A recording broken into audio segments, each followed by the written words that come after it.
അല്ല എന്താപ്പത് കുറച്ച് ദിവസങ്ങൾ കഴിഞ്ഞപ്പോൾ വീണ്ടും RSS നിയമനം എന്ന് പറഞ്ഞുകൊണ്ടുള്ള ഒരു വാർത്ത നമ്മൾ കൊടുത്തല്ല, മീഡിയ വൺ തന്നെ കൊടുക്കുകയാണ്.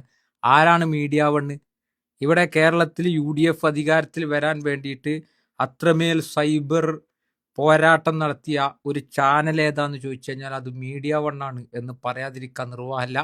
അപ്പൊ ആ നിലക്കുള്ള മീഡിയ വണ്ണിനെ ഇങ്ങനത്തെ ഒരു വാർത്ത കൊടുക്കുമ്പോൾ ഇപ്പൊ പലപ്പോഴും പറയാറുണ്ട്, യാസർ എന്തപ്പോ UDF സർക്കാരിനെ വിമർശിക്കുക. ഞാൻ ഈ RSS നിയമനങ്ങളെ കുറിച്ച് ശക്തമായ രീതിയിൽ അത് വിമർശിച്ചിട്ടുണ്ട്. ഇപ്പതാ ഇത് വിമർശിക്കാൻ വേണ്ടി പോകുകയാണ്. കാരണം ഇത് അംഗീകരിക്കാൻ കഴിയുന്ന ഒന്നല്ലല്ലോ. ഈ വിയോജിപ്പ് എനിക്ക് മാത്രമല്ല, കോൺഗ്രസിന്റെ യുവജന സംഘടനകൾക്കൊക്കെ ഉണ്ട് എന്നുള്ളത് വളരെ കൃത്യമാണ്, വ്യക്തമാണ്. നിങ്ങളൊന്ന് നോക്കി, കേരളത്തിൽ UDF സർക്കാർ അധികാരത്തിലേറി മാസങ്ങൾ തികയും മുമ്പ് ഹൈക്കോടതിയിലെ അറ്റോർണി ജനറലിന്റെ ഓഫീസിനെ രാഷ്ട്രീയ പരീക്ഷണശാലയാക്കി മാറ്റണോ? അങ്ങനെയല്ലേ നമുക്ക് തോന്നുന്നത്? വർഗീയതക്കും ഫാസിസത്തിനുമെതിരെ സന്ധിയില്ലാത്ത സമരം പ്രഖ്യാപിച്ചവര് ഇപ്പോ RSSന്റെ മുൻനിര പോരാളികൾക്ക് ഭരണകൂടത്തിന്റെ ചുവപ്പ് പരവതാനി വിരിച്ചു നൽകുന്നത് ഏത് മതേതരത്വത്തിന്റെ പേര് പറഞ്ഞു കണ്ടാണ്? RSSകാർ പ്രതികളായ കൊലക്കേസുകളിൽ പ്രതിഭാഗത്തിന് വേണ്ടി സ്ഥിരമായി കോടതിയിൽ ഹാജരാകുന്ന DS ശരത്ത് എന്ന അഭിഭാഷകനെയാണ് VD സതീശൻ സർക്കാർ ഹൈക്കോടതിയിൽ സീനിയർ ഗവൺമെന്റ് പ്ലീഡറായി നിയമിച്ചിരിക്കുന്നത് എന്നുള്ള വാർത്തയെക്കുറിച്ചാണ് ഞാൻ സംസാരിക്കുന്നത്. ഈ നാണം കെട്ട രാഷ്ട്രീയ നാടകത്തിന് പിന്നിലെ താല്പര്യം എന്താണ് എന്ന് ചോദിച്ചു പോവുകയാണ്. തൃശൂർ ലോ കോളേജിലെ മുൻ ABVP നേതാവാണ് DS ശരത്ത്. സംഘപരിവാർ രാഷ്ട്രീയത്തിന്റെ സജീവ പ്രവർത്തകനാണ്, കോൺഗ്രസ്സുകാരനല്ല. കരിയറിൽ ഉടനീളം RSS പ്രതികളായ കൊലക്കേസുകളിൽ വാദിച്ചു ജയിക്കാൻ മുന്നിൽ നിന്ന ആളാണ്.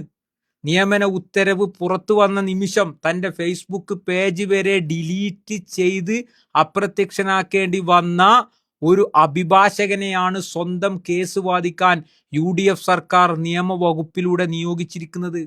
ഇതാണോ UDF അണികൾ തെരുവിൽ ചോര ഒഴുക്കി ഈ ഭരണം നേടിയെടുത്തതിന്റെ ഉദ്ദേശം? തെരഞ്ഞെടുപ്പിന്റെ കാലത്ത് മതേതരത്വം പ്രസംഗിക്കുകയും അധികാരത്തിൽ കയറുമ്പോൾ സംഘപരിവാർ നേതാക്കന്മാർക്ക് ഉന്നത പദവികൾ വെള്ളിത്താലത്തിൽ വെച്ച് നീട്ടുകയും ചെയ്യുന്ന ഈ ഇരട്ടത്താപ്പ് ജനങ്ങൾ കാണുന്നില്ല എന്ന് കരുതരുത്. സ്വന്തം മുന്നണിയിലെ ഘടക കക്ഷികളോട് പോലും ആലോചിക്കാതെയാണ് ഈ അവിവേകങ്ങൾ കാട്ടിക്കൂട്ടുന്നത് എന്ന് നമ്മൾ മനസ്സിലാക്കേണ്ടതുണ്ട്. അതിനെതിരെയാണ് KSUവിന്റെ സംസ്ഥാന പ്രസിഡന്റ് അടക്കമുള്ള ആളുകൾ പരസ്യമായി രംഗത്ത് വന്നിരിക്കുകയാണ്. അത് സർക്കാരിന്റെ മുഖത്തേറ്റ കനത്ത പ്രഹരമാണ്.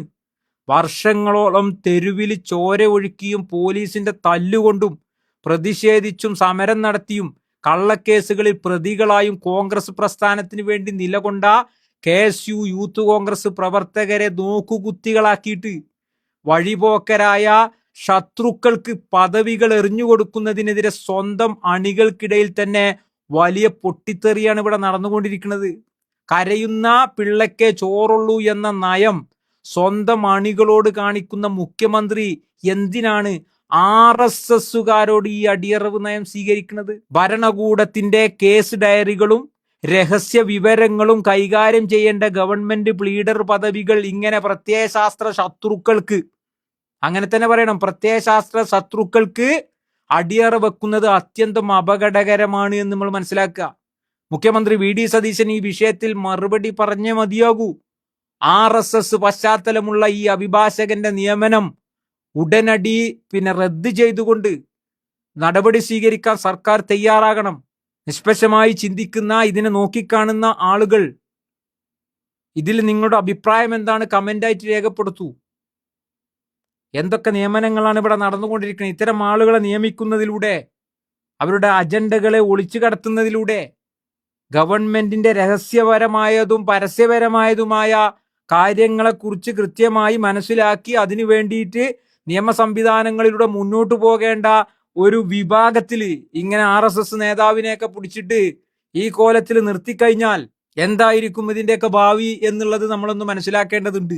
ഏതായാലും ഇതിൽ ശക്തമായ പ്രതിഷേധം അറിയിച്ചുകൊണ്ട് KSUവിനെയും യൂത്ത് കോൺഗ്രസിന്റെയും പ്രവർത്തകരെ പോലെ തന്നെ ശക്തമായ പ്രതിഷേധം അറിയിച്ചുകൊണ്ട് അത് റദ്ദ് ചെയ്തുകൊണ്ട് നടപടി സ്വീകരിക്കാൻ വേണ്ടിയിട്ട് ആവശ്യപ്പെടുകയും ചെയ്തുകൊണ്ട് നിർത്തുന്നു. നന്ദി.